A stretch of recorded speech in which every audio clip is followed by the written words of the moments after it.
Desde hace varios años se viene hablando de si puede haber una catástrofe inevitable y tiene que ver porque hay tantos satélites que podrían comenzar a colisionar entre sí, entre esos miles y miles de satélites que estamos poniendo en órbita a la humanidad y pues que podrían representar una amenaza de colapsar en el propio espacio, pero que también puede afectar a la Tierra. Por eso a esta hora establecemos contacto con la doctora Liliana Narváez, experta senior de la Universidad de Naciones Unidas y coautora de un importantísimo informe que se conoce como los riesgos de desastres interconectados. Liliana, bienvenida a Redma Noticias. Muchas gracias por la invitación. Feliz de estar con usted. Por cierto, Liliana es colombiana, geóloga de la Universidad de Caldas de Colombia, pero que hoy está hablando no solamente del planeta, sino de lo que nos concierne al espacio. Bienvenida a Redma Noticias. Muchas gracias igualmente por la bienvenida y qué gusto estar hablando con Colombia sobre nuestro reporte. Bueno, Liliana, la investigación sobre los riesgos de desastres interconectados y el riesgo de que los desechos espaciales puedan llegar a un punto de inflexión están detallados en un informe especial de las Naciones Unidas sobre los desechos espaciales. ¿Qué nos puede comentar al respecto? Sí, mira, nuestro reporte, como bien lo explicas, está hablando sobre la posibilidad de que lleguemos a ese punto de inflexión, ese punto de no retorno. Básicamente nuestros puntos de quiebre, puntos de inflexión, los 6 que abordamos en el reporte, hablan de ese punto en el que si lo cruzamos, la vida como la conocemos simplemente no va a ser la misma. En temas de basura espacial, o como lo conocemos también en inglés, space debris, estos artefactos están en la órbita terrestre, ¿cierto? Y tenemos que imaginarnos como si estuviéramos en nuestro planeta y afuera hay una serie de autopistas donde los objetos quedan en órbita y empiezan a viajar. Así es como podemos tener acceso también a la información satelital. Lo que pasa es que se ha acumulado de tal manera que hoy en día de los artefactos que se pueden por lo menos monitorear, solo 25% está en uso. O sea, eso significa que tenemos aproximadamente 75% de los pedacitos que se pueden rastrear de satélites que ya no funcionan o de satélites que se han destruido o otro tipo de polvo espacial, por así decirlo, que está así en órbita y crea esa, como te lo dijera, como si fuera una capa de basura. Entonces, el riesgo es que la acumulación llegue a tal punto que ya no podamos mandar más o que los que están en uso en este momento realmente se dañen o se destruyan o simplemente perdamos nuestros ojos en el espacio, por así decirlo. Claro, los satélites se envían con fines científicos. Se dice incluso que para el año 2050 más de la mitad de los peces habrán muerto en los océanos en nuestro planeta. Pero si hablamos sobre el espacio y para que podamos profundizar sobre esas cifras que nos estabas dando, para que nos hagamos una idea, ¿cuántos satélites están en el espacio y de todo ese material que ha enviado el humano, cuántos funcionan realmente? ¿Hay, podríamos decir, un basurero espacial? Yo creo que no, o sea, estamos acercándonos a esos números. Al año pasado, cuando escribimos el reporte, cuando presentamos nuestro reporte, habían aproximadamente alrededor de 8.000 artefactos, satélites en órbita, ¿cierto? Pero de esos solamente 25% están en uso. O sea que tú te tienes que pensar que también todos esos artefactos que te estoy mostrando también es que hay que pensar en la dimensión. Cuando estamos hablando de pedacitos, pues que pueden ser grandes, pero también de 1 milímetro a 1 centímetro y que viajan a una velocidad de 25 kilómetros por hora. Entonces, esa cantidad de artefactos de pequeñas piezas puede ser incluso mayor que lo que te estoy diciendo de 8.000. Te estoy diciendo 8.000 que son los que, por ejemplo, la Agencia Espacial Internacional ha podido rastrear. Pero se cree que hay muchísimos más entre todos estos pequeños fragmentos que están en órbita con el planeta, sino que están en diferentes capas, están en diferentes niveles y bueno, podríamos ponernos bien técnicos en cuál es la altura a la cual ellos están viajando y la velocidad, pero simplemente te tienes que pensar que si tú quieres sacar un satélite, por ejemplo, si hay un nuevo lanzamiento de satélite y lo vas a sacar, pues el satélite tendrá que pasar por alguna de esas partes donde están viajando todos esos mini pedacitos que podrían dañar ese nuevo satélite que está que va con una misión, como tú dices, o sea una misión científica, una misión de monitoreo o tal vez un satélite para estrategia para países que tienen algún fin determinado o algo así. El Nature Astronomy, los científicos del Reino Unido, Estados Unidos, Canadá y Países Bajos, pues han destacado que la cantidad de satélites que con órbita terrestre pues baja, podría superar los 100.000 para el 2030. ¿Qué han podido ustedes encontrar o detallar? Sí, esa misma cifra la tenemos nosotros en nuestro reporte para el 2030. Se cree que la proyección de 100.000 artefactos, al menos en órbita, van a estar allí, pero eso significa que va a haber demasiados lanzamientos en los próximos años. Si estamos pensando que apenas estamos en 2024, estamos hablando de 6 años, vamos a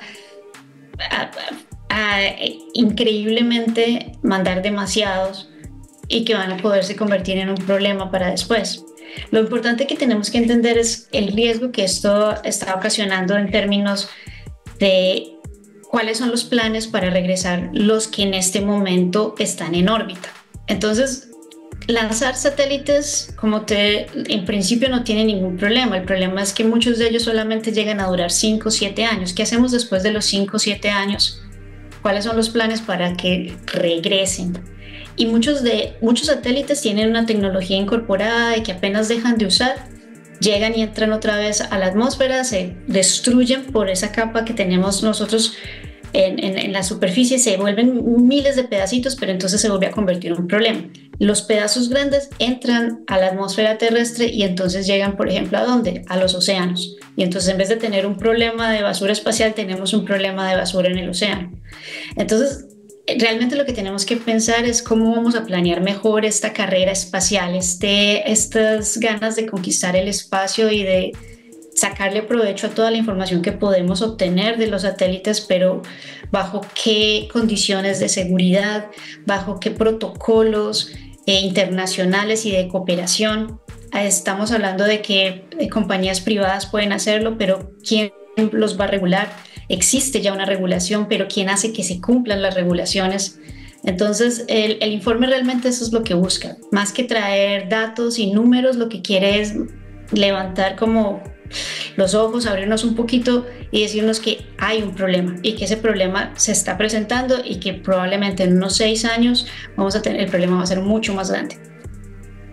Todo ese material y los miles de desechos pues también están interrumpiendo los trabajos de los astrónomos, los investigadores y remodeleando, pues ahí podríamos estar planteando que puede cambiar esa visión de los cielos por la contaminación atmosférica, es decir, no solamente hay una afectación que pueden caer estas miles de piezas a los océanos y generar un basurero en los océanos, sino también afectar lo que los astrónomos pues necesitan, un cielo completamente despejado para las investigaciones. Exactamente. Si te pones a pensar, por ejemplo, lo que acaba de pasar con el huracán Milton, si lo estamos monitoreando, ¿cómo hubiera sido distinto si no hubiéramos tenido esos ojos en el espacio? Si no pudiéramos saber la trayectoria y no hubiéramos podido de pronto advertir o que las autoridades no tomaran las medidas necesarias que se tomaron para que, a pesar de todas las víctimas, los números no fueran mayores. Realmente es estar pensando que estamos perdiendo la capacidad que tenemos de reducir nuestro riesgo. No solamente es el monitoreo de huracanes, pero también, por ejemplo, las olas de calor. Cuando empezamos a ver todas estos incrementos en la temperatura o todas las medidas que también tomamos de los satélites en términos de la humedad relativa, es demasiado la información que recibimos de los satélites que nos ayudan a planear mejor, que nos ayudan a literal reducir nuestra exposición para que no tengamos tantas víctimas y no tengamos tantas pérdidas cuando llegan a suceder ciertos fenómenos naturales.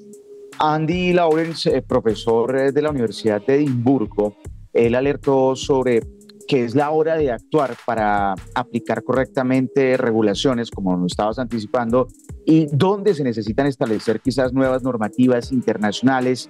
Entonces, aprovechando que estamos hablando con Liliana Narváez, que es experta senior de la Universidad de Naciones Unidas y también que tiene una maestría en geografía del riesgo ambiental y seguridad humana, ¿Qué están hablando allá en el primer mundo sobre estos riesgos y frente a una posible nueva normativa? Es hora de que el mundo se reúna y comience a plantear nuevas leyes frente a esos desechos que tenemos allá en el espacio.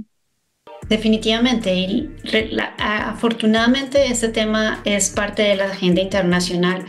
Muchas organizaciones internacionales, agencias espaciales, pero también organismos de Naciones Unidas están empezando a promover y a que se cumplan y a que nos reunamos los países y que tengamos que hacer todas las medidas que se tengan que tener que tomar para que los protocolos que ya existen, protocolos de seguridad como el que te decía, si un satélite nada más dura 5 años, usted tiene que tener un plan de qué va a pasar después de 5 años con ese satélite. Si no, no se puede mandar. O sea, parece muy obvio y parece como muy sentido común, pero la verdad es que durante muchos años este tipo de normativas no se han respetado a pesar de que están en lugar. Entonces, constantemente hay una revisión sobre estos protocolos internacionales. Como te decía, hay cuestiones que tienen que ver con cooperación internacional, que nos pongamos de acuerdo todos los países, que compartamos la información. Cada país no necesita mandar tantos satélites, podrían existir alianzas para que la información fuera compartida y para que no necesitáramos hacer tantos lanzamientos, ¿cierto? O sea, también viene como un sentido de bajarle un poco la revolución de querer conquistar el espacio y tratar de tener unas regulaciones, primero, que se cumplan, pero también unas regulaciones que sean mucho más solidarias con el resto del planeta. Mientras que hay países que no tienen ni un solo satélite en órbita, hay países que tienen demasiados. Entonces, ¿qué hacemos para que no sigamos mandando tantos? ¿Cómo hacemos para compartir la información? ¿Y cómo hacemos para que los que ya estamos mandando tengan un plan de manejo de residuos que sea mucho más inteligente y que nos permita tener un futuro mucho más seguro?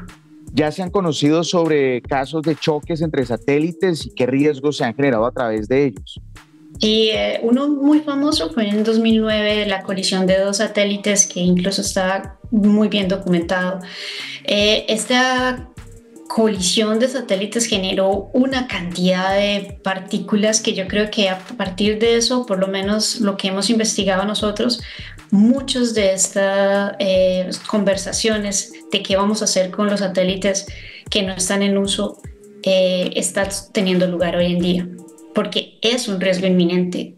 De hecho, existen también estudios que muestran que las maniobras para evitar una colisión también cuestan un montón de esfuerzo y de recursos. Entonces, si te pones a pensar todo lo que tenemos que invertir para que los satélites que están en órbita no se dañen, pues es mucho más fácil pensar qué hacemos para que dejemos de generar basura que los va a dañar.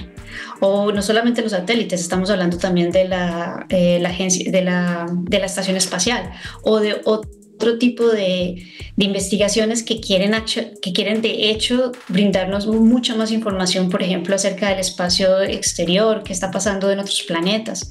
Entonces, deberíamos también tener un poquito más de conciencia sobre qué realmente es lo que conseguimos mandando tantos satélites, mandando tantos artefactos al espacio.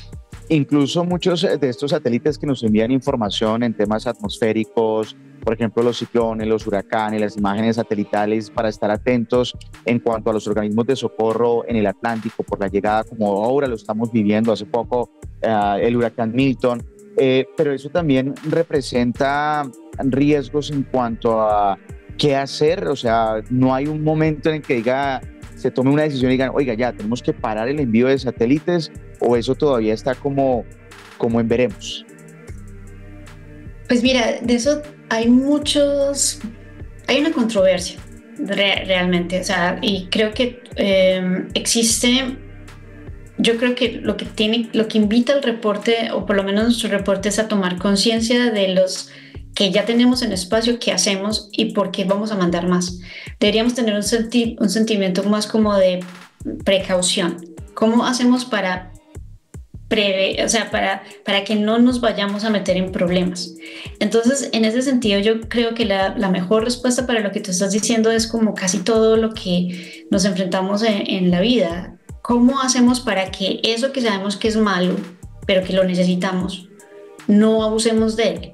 ¿Cómo hacemos el mejor uso y la manera más inteligente para que los satélites que queremos mandar, que necesitamos mandar, que son necesarios, que son importantes y que nos brindan la información para monitorear fenómenos como los que mencionaste, cómo hacemos para que no sean tantos?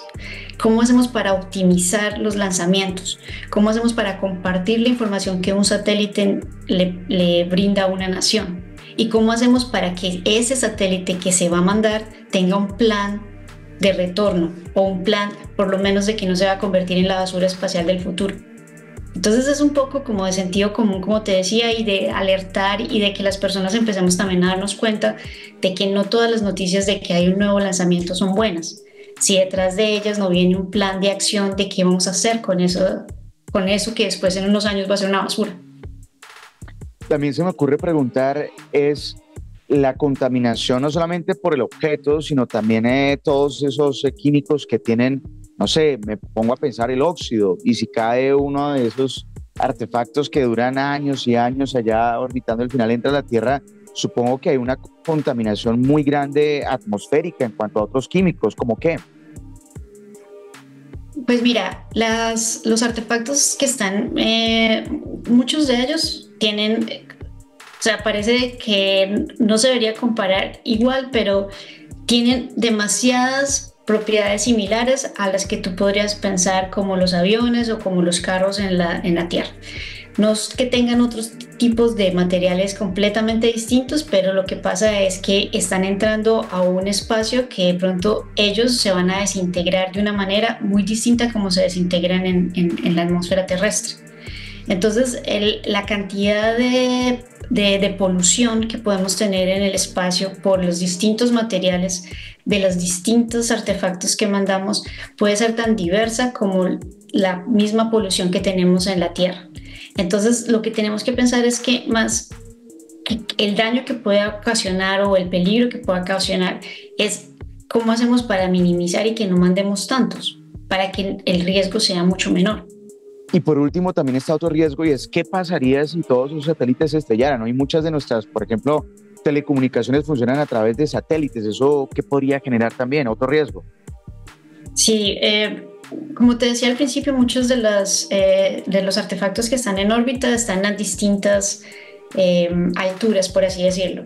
Entonces, la parte que maneja el sector de telecomunicaciones y, por ejemplo, de información de posicionamiento geográfico, como los GPS o la comunicación satelital, está en una órbita que podríamos decir que no tiene tanto peligro en este momento. El peligro es cómo hace para llegar el artefacto desde acá, cruzar la ola de basura y posicionarse en una parte más alta que pueda, que no ponga en riesgo la pérdida de su función. Entonces, es un poco que entendamos que la comunicación está en riesgo también, no solamente por la basura que ya está allá, sino cómo hacemos para que mientras sale del planeta y llega a donde tiene que posicionarse, no se vaya a destruir. Es increíble cuando empiezas a mirar, por ejemplo, programas de la NASA o cuestiones de que tiene que ver como cómo hacen los científicos y los que monitorean para que una colisión no destruya el artefacto que está siendo recién lanzado. Es un poco apasionante y no te voy a aburrir con ese tema, pero lo importante es que todo se trata como si fuera una especie de juego de Tetris, o sea, dónde lo meto, dónde lo acomodo, cómo lo lanzamos, qué tiene que esquivar para que llegue donde tiene que llegar. Y claro, no solamente es la información que obtenemos de los satélites, como vos decías, en términos de prevención, por ejemplo, para monitorear un huracán, pero también, como dices, para la información que obtenemos gracias a las comunicaciones satelitales, al internet satelital, o sea, pero como te digo, todos están a diferentes capitas. Entonces hay que pensar dónde lo vamos a poner, en qué lugar para que esté más seguro de toda esa basura y qué tipo de satélite tiene que ser.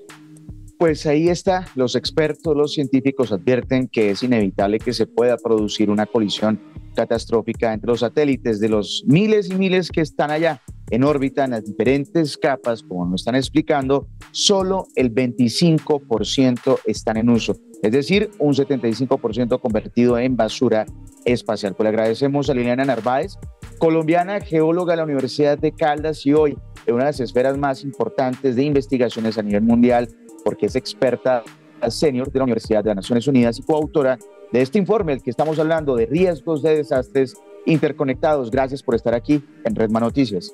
Muchas gracias a ustedes, que estén bien.